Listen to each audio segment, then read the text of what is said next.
अब हम लोग बात कर लेते हैं सीमावर्ती राजवंशों का जो अभ्युदय है, इनके बारे में बात कर लेते हैं और इनसे आपकी परीक्षाओं के लिए कौन कौन से महत्वपूर्ण पॉइंट हैं उन्हें भी हम लोग देख लेते हैं। इसमें सबसे पहले आप देखेंगे पाल वंश आता है और पाल वंश का संस्थापक था गोपाल। पाल वंश का संस्थापक कौन था? गोपाल था ये। और ये 750 ईस्वी की बात है, एडी की बात है। इस वंश की राजधानी मुंगेर थी और पाल शासक बुद्ध धर्म के अनुयायी थे और गोपाल उदनपुरी विश्वविद्यालय की स्थापना की थी। और पाल वंश का सबसे महान शासक धर्मपाल था और जिसने विक्रमशिला विश्वविद्यालय की स्थापना की थी। और कन्नौज के लिए त्रिपक्षीय संघर्ष पाल वंश गुर्जर प्रतिहार वंश और आप देखिए राष्ट्रकूट वंश के बीच हुआ था। कन्नौज के लिए त्रिपक्षीय संघर्ष किसके बीच हुआ था? पाल वंश, गुर्जर प्रतिहार वंश और राष्ट्रकूट वंश के हुआ था। और इसमें आप देखिए पाल वंश की ओर से सर्वप्रथम धर्मपाल शामिल हुआ था। और 11वीं सदी के गुजराती कवि सोठल ने आप देखेंगे कि धर्मपाल को उत्तरापद की स्वामी की उपाधि से संबोधित किया था। सोमपुर महाविहार का निर्माण धर्मपाल ने करवाया था। किसने? धर्मपाल ने। ये आप देखेंगे गोपाल उदंतपुरी विश्वविद्यालय की स्थापना भी की थी। और पाल वंश का सबसे महान शासक हुआ धर्मपाल और जिसने आप देखिए विक्रम विश्वविद्यालय की स्थापना की थी। ये आप लोगों को याद रखना है कि अगर आपसे पूछे कि विक्रमशिला विश्वविद्यालय की स्थापना किसने की थी, ये धर्मपाल ने की थी। और कन्नौज के लिए त्रिपक्षीय संघर्ष में पाल वंश, गुर्जर प्रतिहार वंश और राष्ट्रकूट वंश के बीच युद्ध हुआ था। इसमें पाल वंश की ओर से सर्वप्रथम धर्मपाल शामिल हुआ था। बार बार इन्हें पढ़िएगा। 11वीं सदी के गुजराती कवि सोडठल ने धर्मपाल को उत्तरापद स्वामी की उपाधि से संबोधित किया। सोमपुर महाविहार का निर्माण धर्मपाल ने करवाया था। एक बार फिर पढ़ लीजिएगा, बार बार पढ़िएगा। उदंतपुरी बिहार के प्रसिद्ध बौद्ध मठ का निर्माण देवपाल ने कराया था। और आप देखेंगे कि जावा के शैलेंद्र वंशी शासक वालपुत्र देव के अनुरोध पर देवपाल ने उसे नालंदा में एक बौद्ध विहार बनवाने के लिए 5 गांव दान दिए थे।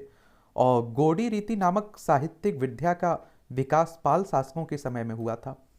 फिर आप देखेंगे कि आपका सैन्य वंश आ जाता है। कौन आ जाता है? सैन्य वंश आ जाता है। और सैन्य वंश की स्थापना आप देखिए सामंत सेन ने राढ़ में की थी और इसकी राजधानी नदिया ये लखनौती थी। और सैन्य वंश सामंत सेन, याद रखिए सैन्य वंश के प्रमुख शासक थे विजय सेन, बल्लाल सेन और लक्ष्मण सेन थे।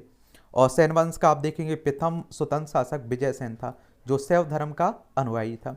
दान सागर अद्भुत सागर नामक ग्रंथ की रचना सैन शासक बल्लाल सेन ने की थी। और अद्भुत सागर को लक्ष्मण सेन ने पूर्ण रूप दिया था, पूर्ण रूप। और लक्ष्मण सेन ने की राज्यसभा में गीत गोविंद के लेखक जयदेव, पवनदूत के लेखक धोई और ब्राह्मण सर्वस्व के लेखक हलायुद्ध रहते थे। और हलायुद्ध लक्ष्मण सेन का प्रधान न्यायाधीश एवं मुख्यमंत्री था।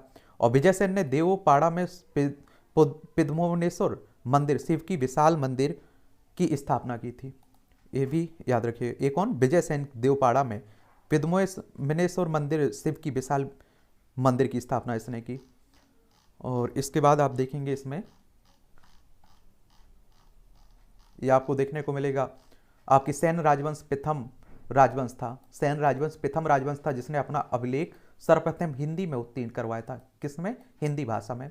लक्ष्मण सेन बंगाल का अंतिम हिंदू शासक हुआ। फिर आप देखते हैं कि कश्मीर के राजवंश आ जाते हैं। कश्मीर का शासन करने वाला शासक वंश कालक्रम के इस तरह सा कारकोट वंश, उत्पल वंश, लोहार वंश। और 627 ईस्वी में दुर्लभ वर्धन नामक व्यक्ति ने कश्मीर में कारकोट वंश, हिंदू वंश की स्थापना की। और हैंसांग ने उसके शासनकाल में कश्मीर की यात्रा की। और कारकोट वंश का सबसे शक्तिशाली राजा ललितादित्य मुक्तापीड था।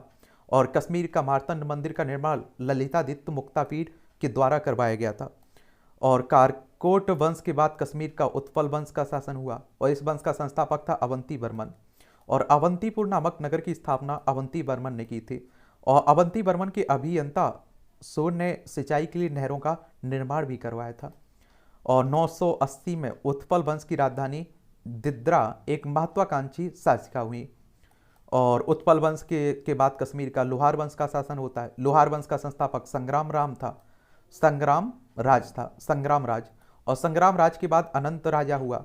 और आप देखिए इसकी पत्नी सूरमती ने प्रशासन को सुधारने की उसकी सहायता की थी। लोहार वंश का शासक हर्ष विद्वान कवि और कई भाषाओं का एक ज्ञाता था। कलहन हर्ष का आश्रित कवि था, कलहन। ठीक है, राजतरंगिणी पढ़े हैं ना, उसी की बात हो रही है। जयसिंह लोहार वंश का अंतिम शासक था जिसने 1128 से 1155 तक शासन किया, और जयसिंह के शासन के साथ ही कलहन की राजतरंगिणी का विवरण समाप्त हो जाता है। फिर आप देखिए कामरूप का बर्मन वंश आता है। 4वीं शताब्दी के मध्य कामरूप में बर्मन वंश का बर्मन बर्मन वर्मन वंश का उदय हुआ, और इस वंश की प्रतिष्ठा का संस्थापक पुष्यवर्मन था, और इसकी राजधानी प्रयाग ज्योतिष नामक स्थान पर थी। और कालांतर में आप देखिए कामरूप पाल साम्राज्य का एक अंग बन गया था। तो ये भी आप लोग याद रखिएगा इसमें। तो इस तरह से आप देखेंगे सीमावर्ती राजवंश का अभ्युदय था, इनके बारे में भी आप लोगों ने जान लिया है।